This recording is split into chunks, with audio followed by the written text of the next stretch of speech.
दोस्तों नमस्कार। आशा है कि आप अच्छे होंगे, आपका दिन खुशी से बीते। इसी के साथ हम इस वीडियो को शुभारंभ करते हैं।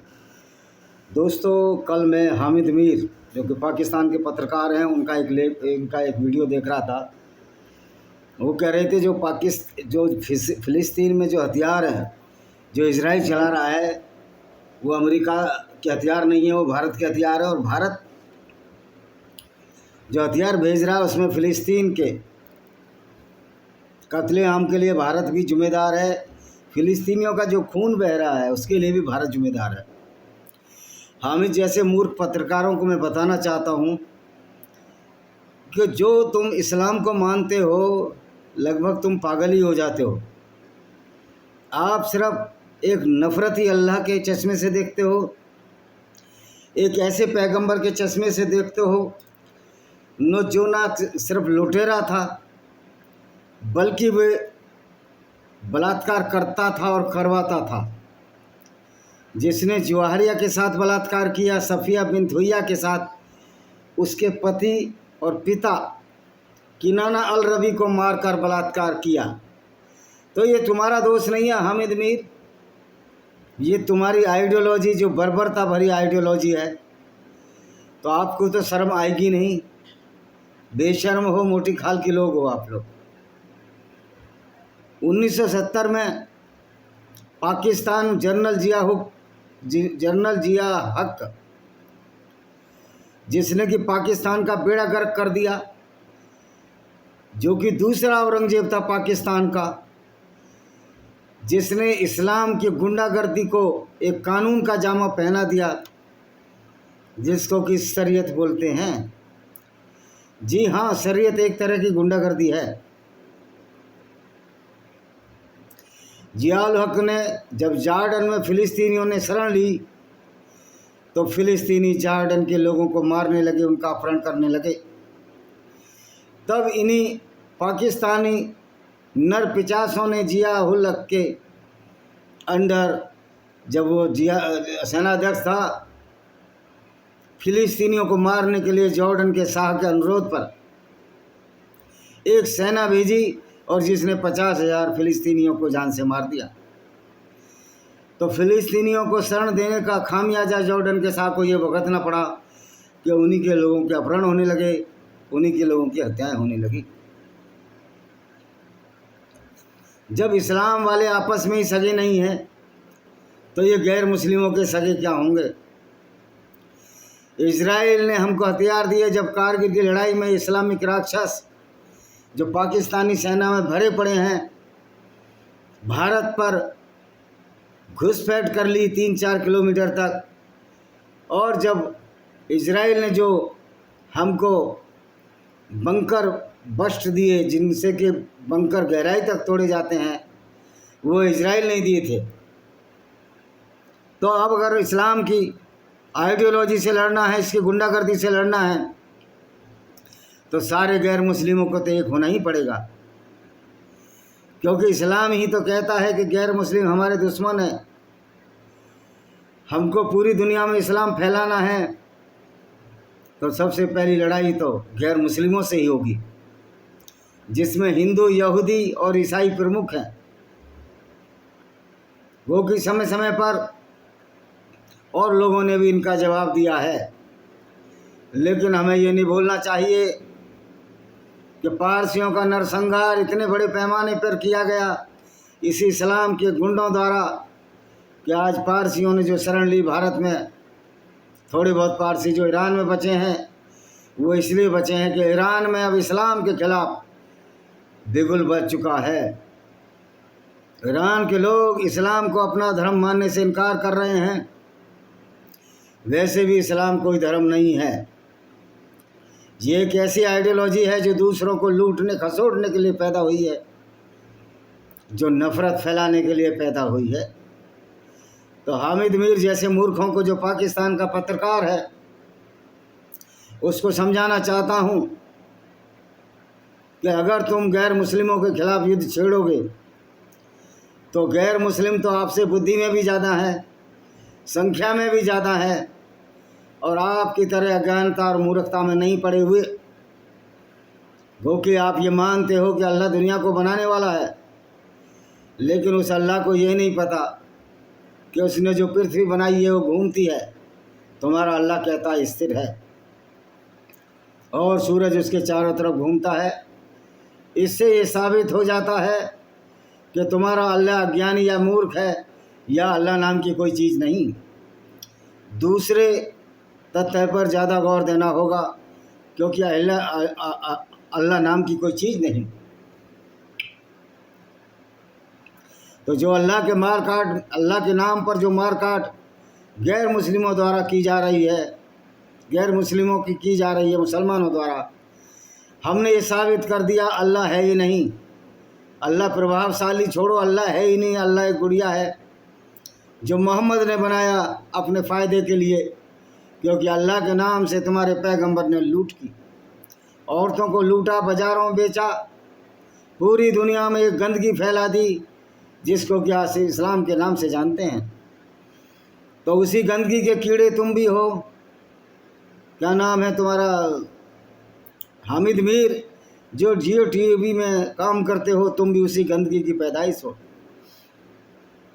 नहीं भूलना चाहिए कि तुम्हारी नानी और दादियों के साथ इन टर्किश और अरबी लोगों ने जो बलात्कार किए, या आपकी नानी और दादी गलत कैरेक्टर स्वभाव की थी जो मुग़लों के साथ, तुर्किश मुसलमानों के साथ और अरबियों के साथ भाग गईं, क्योंकि मुग़ल भी तुर्किश थे। तो हसन निसार बिल्कुल ठीक बोलता है, जो फैसलाबाद में पैदा हुआ और पाकिस्तान में रहता है कहीं इस्लामाबाद के आसपास, वो ठीक ही बोलता है कि मेरा डीएनए नहीं मिलता, क्योंकि उसकी दादी और नानियों के साथ अरबी और तुर्की पत्रकारों ने बलात्कार किया हसन निसार के, या वो खुद ही भाग गई होंगी। इनके पुरखे निर्बल और कमज़ोर होंगे, तो इन्होंने तलवार के डर से सलवार पहनी। तो हसन निसार का डीएनए इसलिए नहीं मिलता है कि इनकी माँ बहनों, दादी और नानियों के साथ बलात्कार हुआ। हसन निसार के दुख और दर्द हमको समझ में आता है, और वो बोलता है मैंने डीएनए कहाँ चेक कराया। मैं कहता हूँ कि तू अपना डीएनए इंडिया भेज, पता मैं आपको पिन उसमें भेज दूँगा। अगर हसन निसार कोई वीडियो बनाता है, डीएनए के सैंपल भेज।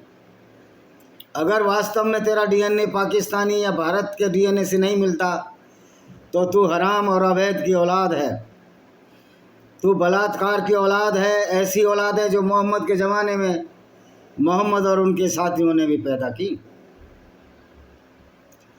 तो तुम लोगों का अपना कोई मॉरल नहीं है, तुम्हारी कोई कल्चर नहीं है। पाकिस्तानियों, तुम इतना नीचे गिर चुके हो कि जो तुम्हारे नानी दादियों के बलात्कारी थे, उनके नाम पर तुम मिसाइलों के नाम रखते हो, गौरी, गजनी, और अभी तो सुना है कोई नई मिसाइल का नाम भी इन्होंने अरबियों के नाम पर रखा है।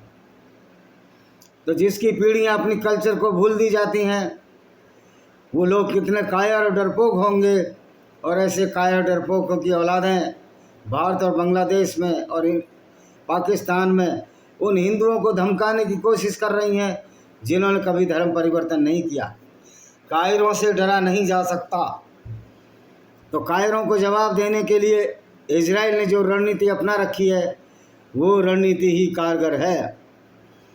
मोदी जी का बहुत बड़ा गलत स्टेप ये रहा कि इन्होंने पसमानदा मुसलमानों को जो ईदी दी, मोदी जी की शायद समझ में ही नहीं आता कि पसमानदा मुसलमान भी उसी कुरान को मानता है, उसी इस्लामी गुंडागर्दी को मानता है जिसमें गैर मुस्लिमों के औरतों के साथ बलात्कार और लूटने की इजाज़त दी गई है। लोग रेफरेंस मांगते हैं, इसका रेफरेंस बताओ मुसलमान भाई। तो भाई आप अपने रेफरेंस अपनी किताबों में नहीं पढ़ते हो। आपकी 2-2, 3-3 पीढ़ियाँ मुसलमान हो गई, आपको कुरान और हदीसों की हकीकत नहीं पता है, तो फिर आप काहे के मुसलमान हो? आप तो जो नमाज 5 बार की पढ़ते हो, उसमें 17 बार गैर मुस्लिमों को गाली देते हो, और फिर बात करते हो कि भाईचारा हो जाएगा गैर मुसलमानों के साथ। तो हामिद मीर, अगर इस्लाम की कंट्री हो सकती हैं तो यहूदियों की भी कंट्री हो सकती है। और यहूदियों का पहला हक सऊदी अरब, इराक, ईरान, मिस्र, सीरिया में पहला हक ईसाइयों और यहूदियों का है। ये ज़मीन यहूदियों और ईसाइयों की है। ये ज़मीन तो इस्लाम के गुंडों ने, इस्लामिक गुंडागर्दी जो कि उनकी विचारधारा में ही है, यहूदियों को इन्होंने मक्का और मदीना से खदेड़ दिया और बेचारे यहूदी तो 1000 साल तक तो भटकते ही रहे। फिर हिटलर ने इनका सर्वनाश, सत्यानाश किया, एथनिक क्लेंजिंग किया। जो मुसलमान कहते हैं कमेंट में कि मोहम्मद 100 प्रभावशाली लोगों की सूची में अपना स्थान रखता है। डॉक्टर माइकल फेलेफर्ट की किताब है, उसमें हिटलर का भी नाम है।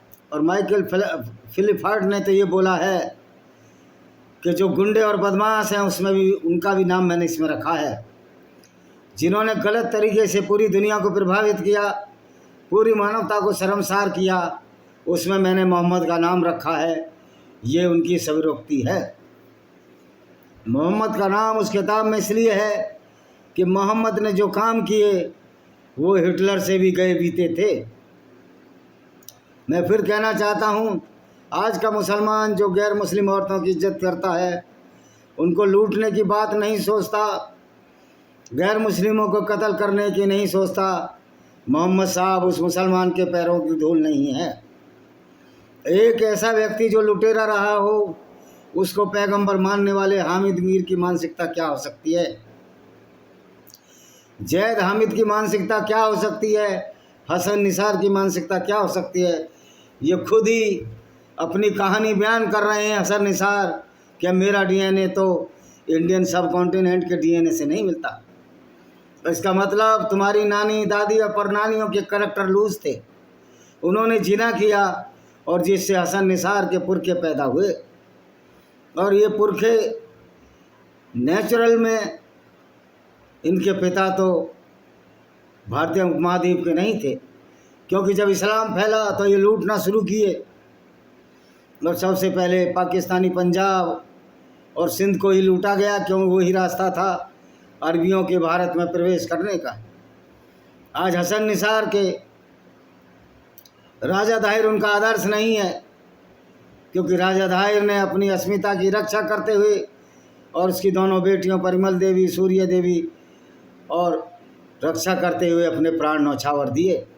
तो इस्लाम में कौन लोग आए जो डरपोक थे, निहायत बेशरम थे, जो अपनी बहन बेटियों को इन तुर्की मुसलमानों के सामने हवाले कर दिया।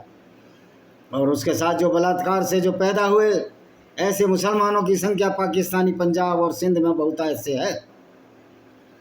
तो आज भी वक्त है हसन निसार, आप अपनी इस पैगंबर वाली विचारधारा को छोड़ो, इंसानियत का दामन थामो। आज जो मुर्शिदाबाद में हो रहा है, ये वक्फ बोर्ड नहीं, ये उसी इस्लामी गुंडागर्दी का पर्याय है। जो ममता बनर्जी ने इमामों की बैठक ली, तो क्या इमाम कोई अच्छे लोग होते हैं? ये भी वो इस्लाम मानते हैं जो एक फुल टू फुल गुंडागर्दी है। तो कह सकते हैं ममता बनर्जी इस्लामी गुंडों के साथ बैठक ले रही थी, क्योंकि गुंडागर्दी में 3-4 तत्व प्रमुख होते हैं। पहला तत्व ये होता है कि जो गुंडा होता है वो अपना प्रभाव जमाना चाहता है, गलत या सही तरीके से। चूँकि इस्लाम में कोई बात सही नहीं है, सच्ची नहीं है, इंसानियत से भरी नहीं है, तो ये जितने भी इमाम थे ये उसी इस्लामी गुंडागर्दी का प्रतीक हैं। मदरसे भी उसी इस्लामी गुंडागर्दी का प्रतीक है, जिस गुंडागर्दी का प्रतीक ये जो मक्का का काबा है, जिसको ये पवित्र स्थान मानते हैं, ऐसे लुटेरों का स्थान जहाँ गैर मुस्लिमों को कत्ल किया जाता रहा हो, जिनकी 360 मूर्तियाँ तोड़ देनी हो, अगर वो पवित्र स्थान है तो पवित्रता के मायने हमको बदलने पड़ेंगे। अगर यही पवित्रता है तो फिर अच्छाई और भलाई में अंतर कितना रह जाएगा, ये सोचने समझने की बात है। और इस्लाम में इसलिए इसको पवित्र माना जाता है कि इस्लाम में नकल की ज़रूरत है, अकल की ज़रूरत नहीं होती। दीन में अकल का दखल नहीं, अकल का दखल इसलिए नहीं था कि उस समय अरबी लोग मूर्ख थे, सीधे साधे थे, बद्दू थे। तो मोहम्मद जो पट्टी पढ़ाता था, जो झूठ बोलता था, उसको आंख बंद करके मान लेते थे। तो ये 714 साल पुरानी आइडियोलॉजी अब ये चलने वाली नहीं है। तो सऊदी अरब को अपनी ज़मीन यहूदियों के लिए खाली कर देनी चाहिए, कि ये सारी ज़मीन यहूदियों की थी, यहूदी बहुतायत में थे। ईरान को पारसियों के लिए अपनी जगह खाली कर देनी चाहिए। अफ़गानिस्तान को भी, उत्तरी अफ़गानिस्तान को पारसियों के लिए खुला छोड़ देना चाहिए। और इराक़ में भी मेजॉरिटी पारसियों की थी, वहाँ पारसियों के लिए ज़मीन खाली कर देना चाहिए। और भारत भूमि से सारे ऐसे इस्लामिक राक्षसों को चले जाना चाहिए जिनका ईमान ये कहता है कि काफिरों को पूरी दुनिया में बसने नहीं देना है। तो हम तो यही कहते हैं अपने मुसलमान भाइयों से, भाइयों आपको थोड़ी बहुत लिहाज और शर्म आती है कि आपका पैगंबर लुटेरा था, औरतों के साथ बलात्कार करवाता था और करता था, पीडोफाइल था, छोटी बच्चियों के साथ रेप करता था। ये काम तो नूपुर शर्मा ने बोला था, लेकिन लानत है ऐसी बीजेपी गवर्नमेंट पर, लानत है ऐसे प्रधानमंत्री पर जो कन्हैया लाल के खिलाफ एक शब्द नहीं, कन्हैया लाल की हत्या के खिलाफ एक शब्द नहीं बोला। और हो सकता है उनको जमानत में मिल जाए। तो हिंदू आपको सोचना है, गैर मुस्लिमों पूरी दुनिया के आपको सोचना है। ये सत्ता और सत्ता के मठाधीश आपके फेवर में कुछ नहीं कर सकते। ये इतने लालची हैं, अगर मोदी को 5% वोट मुसलमानों के मिल जाएं तो ये मोदी करोड़ों की थैली उस इस्लामिक जिहादी विचारधारा को बढ़ाने के लिए खोल देंगे। ये नाम के हिंदू हैं, अब तो मोदी जी को सिर्फ मक्का में हज और उम्रा करने का रह गया है, बाकी तो इन्होंने सब कुछ कर लिया। टोपी भी पहन ली बोहरा मुस्लिमों की। अरे इस्लाम इस्लाम होता है, पसमानदा मुसलमान क्या होता है, ये तुमको बेवकूफ़ बना रहा है आरएसएस। ये आपको समझना चाहिए। क्या आपने सबक नहीं लिया? मुर्शिदाबाद में क्या शिया मुस्लिम नहीं होंगे, क्या पसमानदा मुस्लिम नहीं होंगे जिन्होंने हिंदुओं को जिंदा जलाया? और आज ममता बनर्जी इमामों के साथ जो बैठक कर रही है, जो कि इस्लामी गुंडागर्दी का पर्याय है।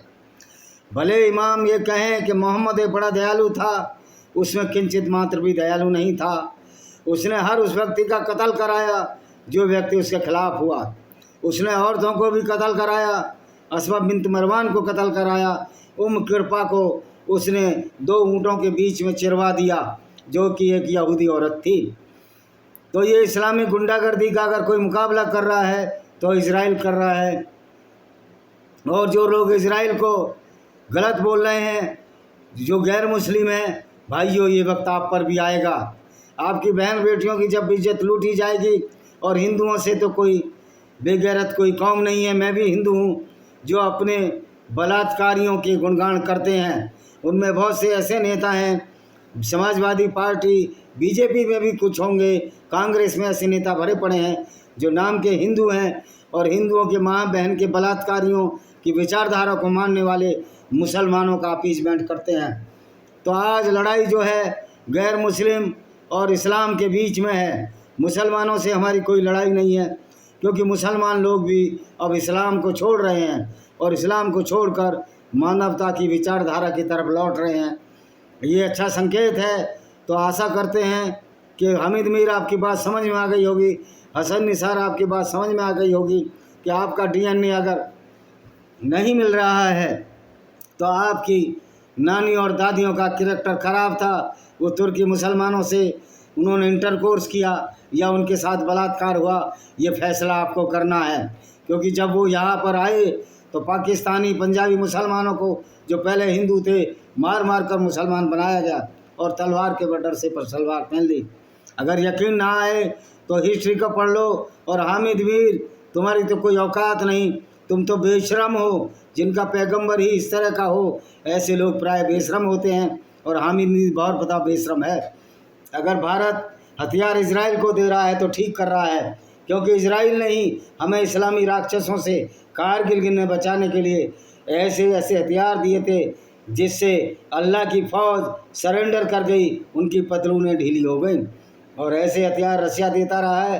तो यह अल्लाह का सर्वनाश है, इस्लाम का भी सर्वनाश है। ये गुंडागर्दी 1400 साल चल गई, ये बड़े आश्चर्य का बात है। अभी भी कुछ इस पंचर गाड़ी को चलाने की कोशिश जो हमारे सो कॉल्ड सेकुलर लीडर जो हिंदू हैं कर रहे हैं, उनको ये समझना होगा कि एक दिन तुमको आएगा, तुमको अपने बिलों में छिपना पड़ेगा। और तुमको अखिलेश यादव ने आज सिक्योरिटी मांगी है क्योंकि इनके कुक्रम ही ऐसे हैं, ये इतने गंदे लोग हैं, ये उस इस्लाम की विचारधारा को प्रश्रय दे रहे हैं जो अखिलेश यादव की बिरादरी के लोगों को, जो आज घोसी कहलाते हैं, मार मार कर मुसलमान बनाया गया और उन अहीर औरतों की इज्जत को बेआबरू किया गया। सिर्फ अहीर औरत नहीं, हर जाति की औरत, चाहे वो किसी भी जाति की हो, उनको बेइज्जत किया गया और उनको मार मार कर मुसलमान बनाया गया। और ये उन्हीं की गोद में जा बैठे हैं। समझ लो, इनको अपनी माँ बहनों की इज्जत का ख्याल नहीं है। डिम्पल यादव कहने को तो राजपूत है, लेकिन एक ऐसे व्यक्ति के साथ जिसका शादी हो गई, जो कि निहायत मूर्ख है और जिसको इस्लाम की ABCD नहीं है, आज राणा सांगा के ऊपर वो कुछ नहीं बोल रही है। तो आदमी कितना गिर जाता है वोटों के लिए, कितने नीच और गिरे स्तर के राजनीतिक हो सकते हैं, ये आपको समझने की ज़रूरत है। और इनकी कोई औकात नहीं किसी सही बोलने वाले पर कार्रवाई कर सके, क्योंकि वो भी एक दिन राजनीतिक बन सकता है, किसी भी पार्टी की मेंबरशिप ले सकता है। तो मेरे कहने का मतलब है कि इजराइल जो कर रहा है वो ठीक कर रहा है, और मुसलमानों को दर्द जब होता है जब इनके लोग मरने लगते हैं। क्यों भाई, तुम मारोगे, तुमने ठेका लिया है, और जो गैर मुस्लिम तुमसे इतनी बड़ी संख्या में, इतने बड़े ज़्यादा हथियार हैं, ये तो गैर मुस्लिम बहुत शांत प्रकृति के जीव हैं, इनकी गैरत ख़त्म हो गई है। अगर थोड़ी भी बहुत गैरत होती, अब तक ये इस्लाम इस दुनिया से विदा होता। उसमें हम ये नहीं कह रहे कि सब मुसलमानों को मारना, नहीं भाई, हमें मुसलमान भाइयों को समझाना है कि आपका जो पैगंबर था आपके लिए इतनी बदनामी का सबब हो गया है कि उस पैगंबर को ढोने में कोई फ़ायदा नहीं है। जिस तरह विक्रम बेताल को ढो रहा था, उसी तरह आप इस पैगंबर को और झूठे अल्लाह को ढोना छोड़ दो। और दूसरी बात निश्चित तौर पर है कि अब इस इस्लामी गुंडागर्दी का जवाब 1000 गुने हिसाब से दिया जा रहा है, जिस तरह इजराइल कर रहा है। इसकी बहुत ज़रूरत है, नहीं आगे आने वाली पीढ़ियाँ हमारी बर्बाद हो जाएंगी। इसी के साथ हम इस वीडियो को विराम देते हैं। वंदे मातरम, जय हिंद, आपका दिन शुभ हो।